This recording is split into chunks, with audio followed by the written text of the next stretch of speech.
In today's English lesson, let's build your vocabulary and improve your pronunciation by reading an article together. I'll read one paragraph at a time, and I'll explain the meaning of all the important words and phrases and show you how to use them correctly in context. I'll also give you some useful pronunciation and grammar tips for more natural speaking and writing. After that, you'll have a chance to listen and repeat as I go back and read the entire article from start to finish. Let's start with the title of today's article, A Closer Look at Modern-Day Thanksgiving.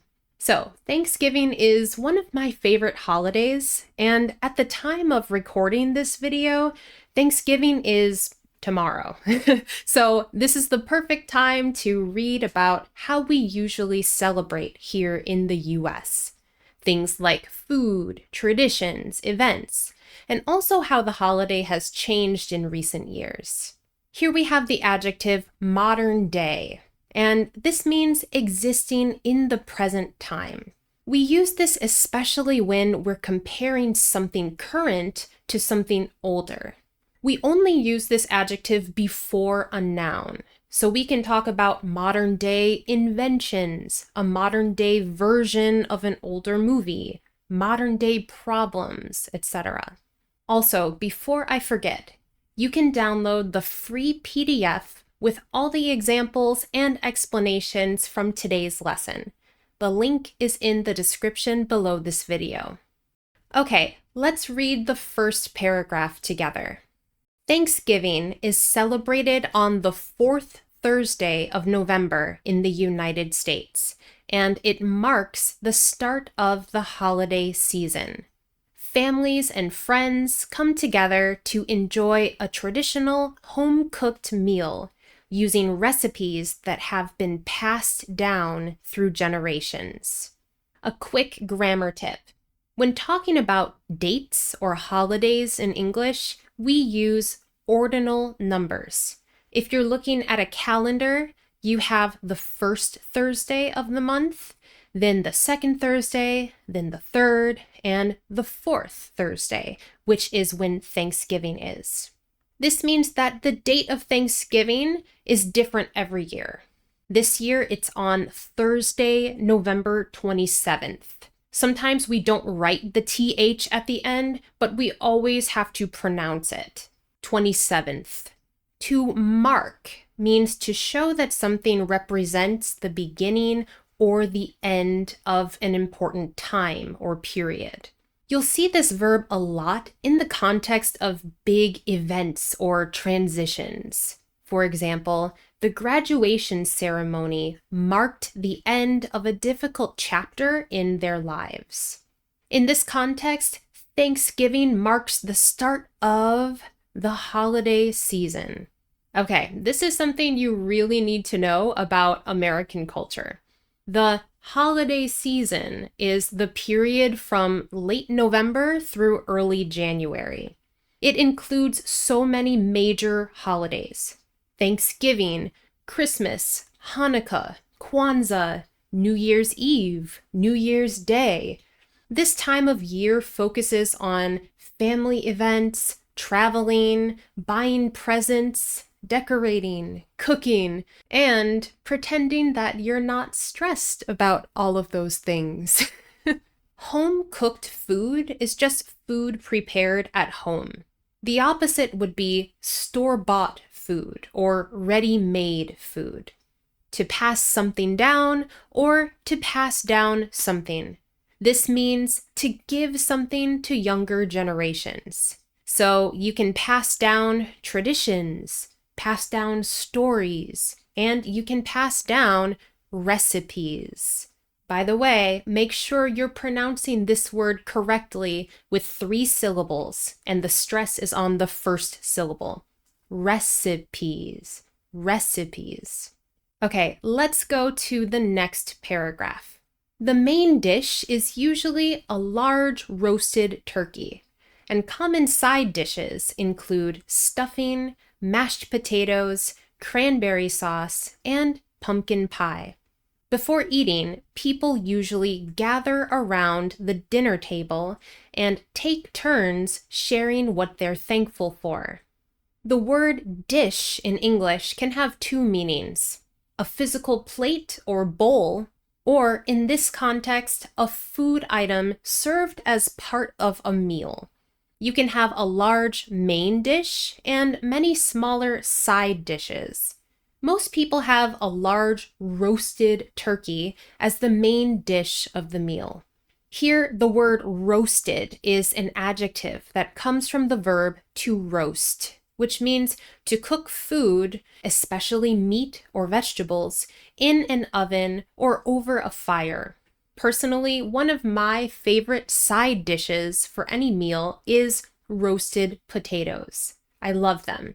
This paragraph mentions some typical side dishes. Not roasted potatoes, but mashed potatoes, and stuffing, cranberry sauce, and the most traditional dessert, pumpkin pie.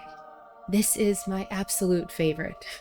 Let me know in the comments if you've ever tried any of these dishes. Here's another phrasal verb, to gather around. This means to move close together and form a group around something. For example, everyone gathered around the fire to stay warm. This is a really useful verb collocation for everyday English. If you take turns doing something, that means one person does something, then the next person does it in an organized way. Like during a game, they're taking turns, they're alternating. That's a more formal synonym. All right, next paragraph. Another well-known tradition is the annual Macy's Thanksgiving Day Parade, which began over 100 years ago.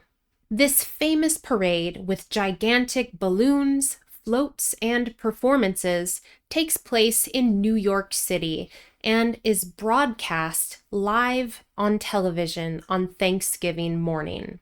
Something that's well known is famous or recognized by many people. This can describe a thing like a well-known brand, or a person like a well-known actor. Okay, we have to talk about this parade, but first I have to give you a little bit of cultural context. Anytime you go to a shopping mall in the US, you're going to find at least one department store, sometimes 2 or 3. This is a very specific type of store with many different sections like clothing, shoes, furniture, cosmetics, electronics, all in one place. These stores are huge. And Macy's is one of the most famous department stores in the US. The first Macy's opened in New York City in the year 1858. Over the years, the store grew larger and larger, and now Macy's is so well known that it has its own special parade on Thanksgiving. If you've never seen this parade on TV before, it's like a crazy combination of Thanksgiving, Broadway, and your favorite cartoon characters in the form of a gigantic balloon. This adjective, gigantic, means extremely large, much larger than normal. Next, we have the verb phrase, to take place, which means to happen or occur. The context is usually a planned event or activity. For example, the ceremony took place last weekend. But it's also very common when you're talking about the time or the place of a story. The movie takes place in the Wild West in the early 1900s. To broadcast means to send out a TV or a radio program so people can watch or listen to it. The speech was broadcast on national television. A company can broadcast a program that was recorded earlier, or they can broadcast something live. If something is live, or if you do something live, it's happening in real time. Be careful not to pronounce this like the verb live with a short I sound. That's not the word we're using here. This is the word live with a long I sound, live. Okay, let's keep going. Surprisingly, watching American football is one of the most common Thanksgiving traditions for many families. The NFL has hosted games on Thanksgiving Day since 1920. American football has become part of the holiday's identity, and many hardcore fans schedule their meal times around kickoff. We start this paragraph with a good word to introduce something that happens in an unexpected way, or in a way that's different from what you thought. Surprisingly. For example, the exam was surprisingly easy. I'm happy because I thought it would be more difficult.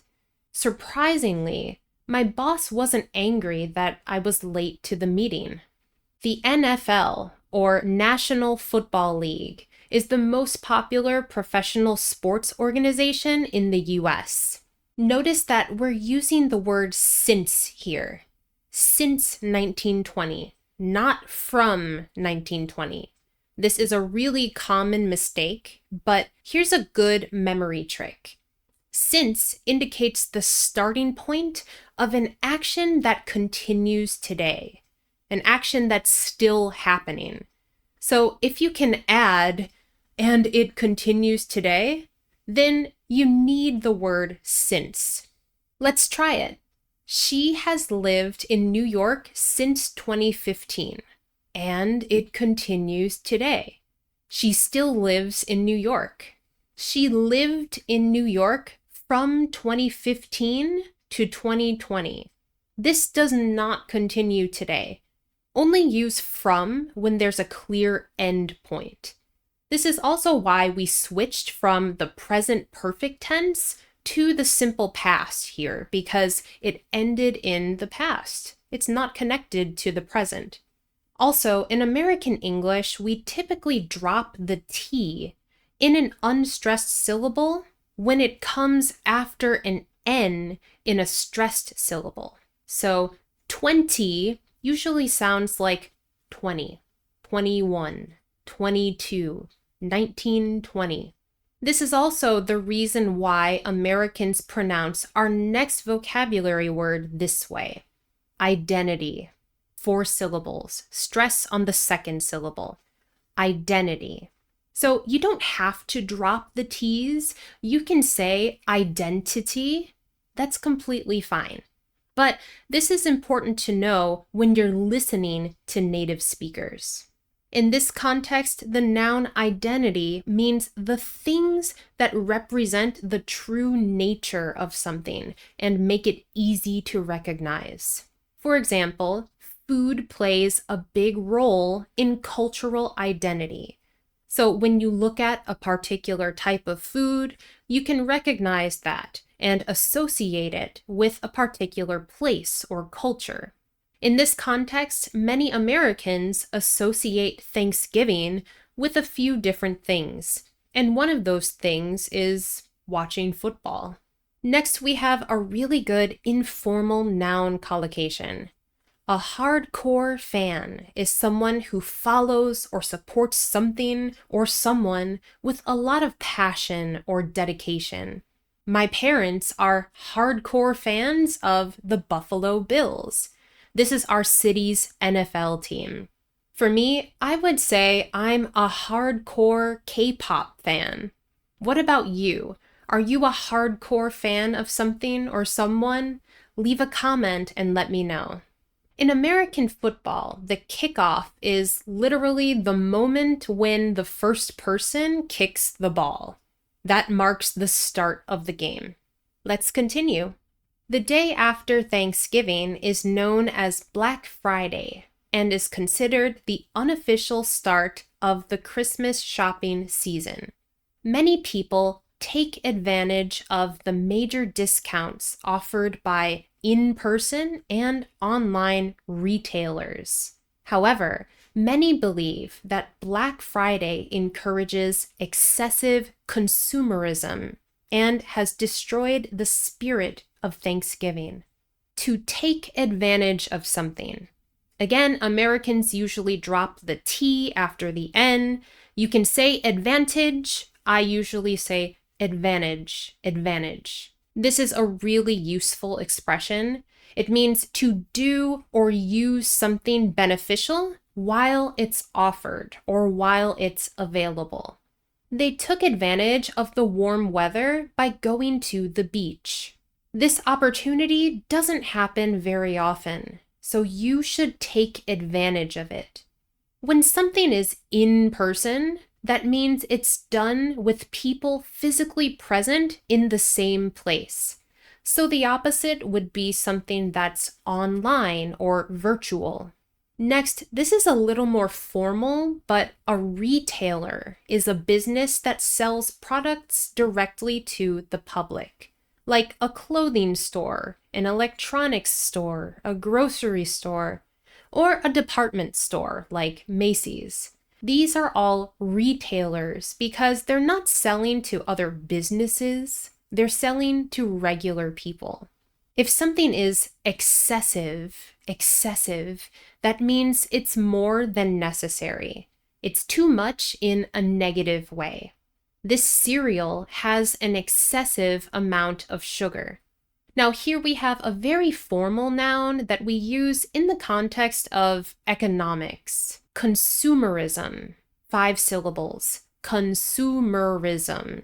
This is a culture or system focused on shopping and buying products. Most of the time, consumerism is negative because it implies that people care too much about buying and owning material things. When we talk about the spirit of something, it means the true or original meaning, feeling, or intention of something. A good example of this is when someone remakes an old movie in a more modern way, and hopefully the new version of the film keeps the spirit of the original one. Okay, last paragraph. As a result, some people have decided to boycott Black Friday and celebrate Thanksgiving as it was intended, by eating delicious food, spending quality time with loved ones, and expressing gratitude for the important things in life. When a company does something wrong or unfair, some people decide to stop supporting that company and they refuse to buy that company's products. In that situation, we can use the verb boycott. Some people are boycotting Black Friday to show that they don't support this amount of consumerism. I want to talk about the way that we use as in the phrase as it was intended. This structure, as plus a clause, is a slightly more formal way to say in the way that or in the manner that. Remember that a clause has at least a subject and a verb. For example, please follow the instructions as they are written. This means in the way that they are written. The hotel was not as clean as it was advertised. But for my advanced learners, here's another option that sounds a little more elegant and stylish. Celebrate Thanksgiving as intended. Please follow the instructions as written. The hotel room was not as clean as advertised. We're using a reduced passive clause in these sentences. If the subject of this clause is clear, unknown, or unimportant, we can delete the subject and the helping verb to be and just use the past participle form of the verb. Next, this is a very common noun collocation. Quality time is special time to connect with someone important to you. Most of the time, you will see this with the verbs spend or have, but you can also enjoy quality time with someone. Next, the noun loved ones. In the singular form, a loved one is a person in your life that you love and care about very much. A family member, a close friend, a partner. These people in your life are your loved ones. And finally, we have the noun gratitude. This is a deep feeling of thankfulness and appreciation.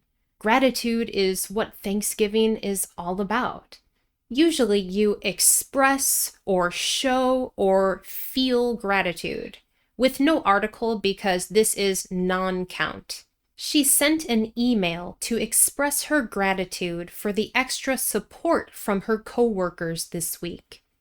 Now it's time for a full read-through, a little faster. This is a great moment to practice your pronunciation by shadowing my voice. Listen to one sentence, pause the video, and repeat that sentence out loud. And don't forget, you can change the speed of the video if you prefer a slower pace. A closer look at modern-day Thanksgiving. Thanksgiving is celebrated on the fourth Thursday of November in the United States, and it marks the start of the holiday season.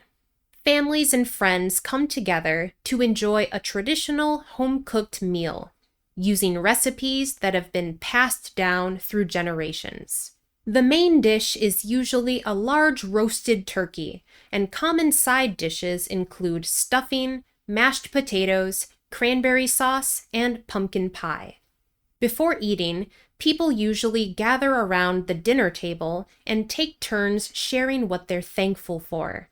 Another well-known tradition is the annual Macy's Thanksgiving Day Parade, which began over 100 years ago. This famous parade, with gigantic balloons, floats, and performances, takes place in New York City and is broadcast live on television on Thanksgiving morning. Surprisingly, watching American football is one of the most common Thanksgiving traditions for many families. The NFL has hosted games on Thanksgiving Day since 1920.